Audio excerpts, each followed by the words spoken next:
प्रस्थापित मुख्यमंत्र्यांना डावलून नवीन लोक आणलेले आहेत.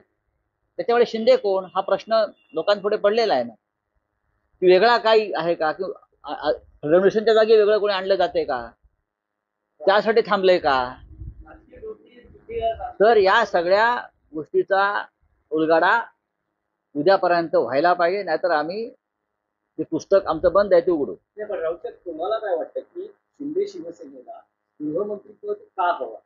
शिंदे सेनेला गृहमंत्रीपद यासाठी हवं आहे की त्यांना पोलिसांचे सलाम हवेत. पोलीस यंत्रणा वापरून त्यांनी अनेकांवरती खोटे गुन्हे दाखल केले, दहशत निर्माण केली, निवडणुका लढण्याचा प्रयत्न केला. ही यंत्रणा त्यांच्या हातात पाहिजे आणि भविष्यामध्ये या यंत्रणेचा वापर करून ते भारतीय जनता पक्षाच्या अंगावर सुद्धा जाऊ शकतात. ही त्यांची वृत्ती आहे आणि विकृती सुद्धा आहे. दुसऱ्या क्रमांकाचं खातं हे गृह खातं आहे, पण मुख्यमंत्री गृह खातं आपल्या जवळ ठेवतो, देवेंद्रजींनी ठेवलेलं आहे. कारण जेव्हा जेव्हा आम्ही त्यांच्याशी पूर्वी चर्चा करायचो तेव्हा ते सांगायचे की उद्धव ठाकरेंनी गृह खातं दुसऱ्या पक्षाला द्यायची चूक करू नये, आमचं तेच म्हणणं होतं.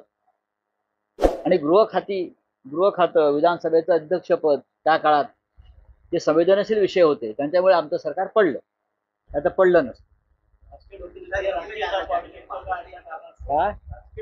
तसे डोके असतील तर डोके देखील होईल ना. फक्त निवडून येणं म्हणजे डोकी नाहीत ना, ती डोकी मोजायला ठीक आहे, पण डोक्यात काहीतरी हवं